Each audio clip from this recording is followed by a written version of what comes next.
Have you ever felt it? A current, not your own, pulling you. A weight, not yours to carry, settling on your shoulders. You are moving through your day, through your life, and you feel heavy. A quiet drain. A sense that the river of your own life has become slow, muddied with the concerns, demands, and unspoken sorrows of others. In my tradition, we understand that your inner world is a sacred space, a garden. It requires your care, your attention.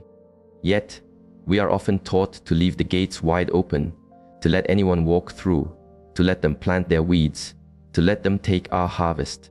We call this kindness. But a garden that is not tended cannot offer true nourishment to anyone, least of all to the one who is meant to care for it. This feeling of being drained is not a weakness. It is a signal. It is your soul whispering. The temple needs its guardian. Today, I invite you to a journey, not of building walls, but of understanding the nature of your own sacred ground. I invite you to learn the art of discernment, to see what nourishes your soil and what poisons it. Let us walk this path together. There is a fundamental truth we often forget in our desire to connect. Your energy, your life force, is the most precious thing you have. It is the very soil from which your growth, your peace, and your joy spring forth. To offer it consciously is a gift. To have it taken is to allow your inner garden to wither. Imagine your life force as a deep, clear well. When you give from this well in a balanced way, the water replenishes. But certain requests are not a gentle drawing of water. They are cracks in the foundation of the well itself. They are invitations to take responsibility for another's thirst, for another's refusal to find their own water. The first path of discernment is recognizing these cracks. It is the path of the unburdened heart. It begins when someone expects you to carry their emotional chaos. They come to you not for a map, but for you to carry them on their journey. They are drowning, not because the water is deep, but because they have forgotten how to swim. They reach for you, not as a teacher, but as a raft, and if you allow it, you will both drift, guided by their panic instead of your own stillness. Their need can feel like a siren's call. You are the only one who understands, they say. But understand this: when love begins to feel like a debt, it is no longer love. It is a contract written in invisible ink. When your kindness is mistaken for an eternal obligation, it is a cage, not a connection. To constantly rescue another is to abandon yourself. It is not selfish to step away. It is not cold. It is a profound act of respect, both for your path and for theirs. For only when the raft is gone will they remember they have their own feet to stand on, their own lungs to breathe with. You honor them not by carrying their load, but by believing in their innate strength to carry it themselves. Saying no to this is not closing a door. It is reminding them where their own door is. Your duty is not to be the remedy for their pain, but to be a clear example of what it looks like to be whole. This practice extends beyond grand emotional storms to the small, daily burdens people ask you to carry. Just this one thing, it begins. But it is never just one thing. It is a pattern. You begin to absorb their anxieties, their deadlines, their unspoken needs, until your own inner silence is drowned out by their noise. Your body will tell you first. A tightness in the shoulders, a shallow breath, a weariness that sleep cannot cure. These are not signs of weakness. They are messages. Your body is the earth, and it is telling you that the soil is depleted. You are giving more than you are receiving from your own source. True service comes from a full well, not an empty one. Refusing to carry what is not yours is energetic integrity. It is saying to the universe and to yourself, my own path requires my full strength. My garden needs my care. When you practice this, something remarkable happens. Those who are only present to take will drift away, and those who are present to grow alongside you will draw closer. This is how you find your true kin. This is how your path becomes clear. Then there is a more tangible request, yet it is rooted in the same soil of obligation. The request for money, offered not with clarity and mutual respect, but with the subtle pressure of guilt. This is a powerful current that can pull you far from your own shore. It often comes from those closest to us, those who know the quiet language of our hearts and how to use it against us. The request is wrapped in a story of distress, in a reminder of loyalty, in the unspoken threat that saying no makes you unloving. But a love that demands your own stability as its price is not love. It is a transaction rooted in fear. Ancient wisdom teaches us to differentiate between the seed and the bread. To give someone a seed and the knowledge to plant it is to support life. To give someone the bread from your own table again and again, while their own fields lie fallow, is to enable a cycle of dependence. You are not helping them grow, you are preventing them from learning how to tend their own soil. When you lend from a place of guilt, you are not truly giving. You are paying a toll to avoid a feeling of discomfort. You are funding another's avoidance of their own soul work. When you finally choose your own peace and say no, the mask may fall. You may be called selfish, ungrateful, cold. Do not be shaken. This is not a reflection of your character. It is the sound of a pattern breaking. It is the cry of someone who relied on your lack of boundaries to feel secure. The true measure of a connection is not what someone says when you give them what they want. It is how they treat you when you honor your own needs. True generosity respects limits. True connection honors effort, not just from one side, but from both. Your peace, your stability, your sacred ground, they are not for sale, and their value is far greater than anyone's temporary comfort. Reclaim it.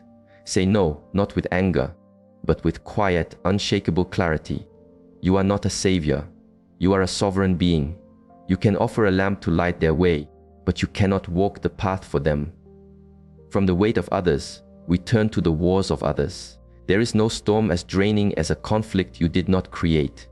In families especially, these storms can last for generations. Old resentments, unspoken betrayals, disputes over what was left behind. These become swirling vortexes of energy. And you will be asked to step into the middle, to be the mediator, the messenger, the peacekeeper.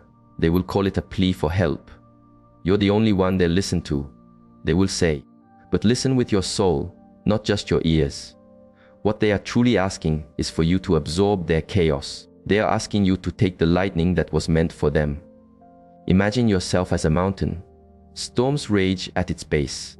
Winds howl, but the mountain does not move. It does not take a side. It simply is. Its stillness is its strength. This is not heartlessness. It is wisdom. To be drawn into another's battle is to give away your peace. Most do not want a resolution. They want an ally. They want your energy to fuel their side of the conflict. The moment you step in, you become a target. You are no longer you. You are a piece on their board. Your energy, which was meant for your own growth, your own path, is now spent navigating their history, their wounds. To protect your peace in these moments is not betrayal. It is survival. It is honoring the truth that you are not here to heal wounds you did not inflict. You can send love from a distance. You can wish for peace while refusing to enter the war. Some people only begin to look at their own part in a conflict when the mediator steps away. Your refusal to participate may be the greatest gift you can offer them, the space to finally face themselves. Do not apologize for choosing stillness. Do not explain your neutrality. Let them call you distant. Your inner silence is a more sacred space than their noisy war. Your path is one of ascent, not of refereeing battles in the valley below. The most subtle and perhaps most profound demand is the one that asks you to become smaller, to change the very essence of who you are so that another may feel comfortable. It comes not as a command, but as a suggestion, a sigh, a look of disappointment. Tone it down, they imply. Be more like this. Why must you be so you? This pressure asks you to trade your soul for their approval. This is not a path to connection. It is the slow erasure of the self. To dim your light so that another is not blinded by it is to betray the sun within you. The privilege of a lifetime is to become who you truly are, and that journey is sacred. Consider Maria, a woman whose life was a vibrant garden of color, music, and spirit. But the voice of another, saying her light was embarrassing, was enough to make her turn down the sun. She became gray. She became quiet. She thought she was purchasing peace, but she had sold her joy. It was only when she looked in the mirror and could no longer see herself that she remembered. Her light was not a flaw. It was her gift. The people who ask you to shrink have not made peace with their own unlived lives. Your freedom is a mirror to their cage. Do not mistake their discomfort for a judgment on your being. It is a reflection of their own inner conflict. You do not need their permission to evolve. Real love does not demand you stay the same. It does not resent your growth. It grows with you. Let your joy be a lighthouse. Let your truth be a mountain. If others find the light too bright, let them adjust their eyes, or let them choose another path. But you must shine. To say no to shrinking is to say the deepest yes to your own soul. It is to declare that you are not an apology. You are a song, and you are here to be sung fully. Now we must turn our gaze inward, to learn to see what is not said aloud. For the most dangerous energies are not those that demand, but those that creep in unseen, cloaked in familiarity. They are like a fine poison in a clear stream, imperceptible, yet they slowly sicken the spirit. Learning to see the shadow in others is not about judgment. It is about protection. It is a deeper listening. The first sign is sarcasm that carries a sting. Words cloaked as jokes, but designed to land on your most vulnerable places. When you wince, they say, "I was only kidding." But the soul knows the difference between playfulness and a veiled attack. The shadow of another, their own unfaced envy or insecurity, is bleeding into your light. They are not laughing with you. They are laughing at the part of you they wish to diminish. Pay attention to the feeling after the laughter fades. Does your spirit feel lighter, or does it feel smaller? Trust that feeling. The next is a pattern of quiet sabotage. They forget your important moments. They offer advice that subtly steers you toward failure. Their support is a hollow echo. It is the art of neglect dressed as politeness. When you succeed, their silence is the loudest sound in the room. They clap, but there is no energy behind it. This is because your success is not a shared joy for them. It is a measurement of their own perceived lack. They are not your supporters. They are silent competitors in a race you never agreed to run. Their envy prevents them from celebrating you, so instead, they slowly, quietly, try to pull you back. Do not mistake their inaction for innocence. It is a deliberate withholding of the very energy that true connection is made of. This leads to the heart of the matter. Their compliments feel empty. They say the right words. "I am proud of you." But their eyes are vacant. The smile does not reach them. There is a coldness behind the warmth, a disconnect between the word and the energy. Your heart feels this, even if your mind tries to dismiss it. This is because their kindness is a performance, a script they have learned to recite. It is a mask to hide the resentment or jealousy they cannot face within themselves. True support is an energy, a presence, a warmth. Anything less is a strategy. Do not be fooled by pretty words that lack a soul. They will also try to control you through what they call care. They frame their fear as wisdom. Every time you dream of expanding, of taking a risk, of changing, they meet you with a voice of reason. Are you sure? What if you fail? They are not protecting you. They are protecting the version of you that they can understand, the version that does not challenge their own static world. Their advice is a cage disguised as a sanctuary. Real care does not shrink your world. It believes in your capacity to navigate a larger one. It empowers, it trusts, it encourages flight. And where these energies gather, you will find gossip. They will not confront you. They will whisper. They will erode your standing in the hearts of others by twisting your story, by planting seeds of doubt. They do this because they cannot stand the brightness of your truth, so they attempt to cloud how others perceive it. This is the weapon of those who cannot engage in honest conflict. And finally, trust your own body. It never lies. When you are in their presence, does your body tighten? Do you hold your breath? Do you feel a subtle pull to withdraw? That is your spirit's wisdom speaking through your physical form. Their posture, their gaze, their energy, these tell a truer story than their words ever will. Trust the unspoken language. All these paths of discernment, these ways of seeing, lead to one central place: your own heart, your own sacred ground.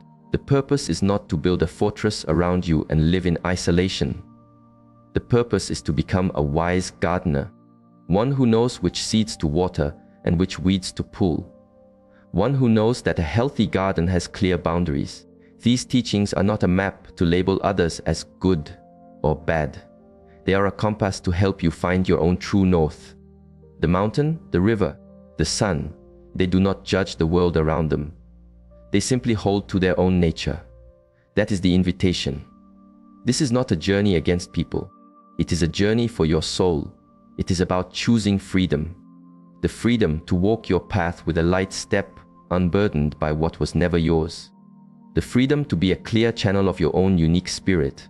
The power lies not in the no, you say to others, but in the deep and unshakable yes, you say to yourself. This wisdom is but clay. It is your own hands, your own heart, that will shape it into a life of integrity and peace. Let the central truth of this journey echo in your soul. Your peace is not a negotiation. It is your home. I invite you now, in the stillness of this moment, to take one deep breath. Feel the landscape of your inner world. Is it clear? Is it cluttered?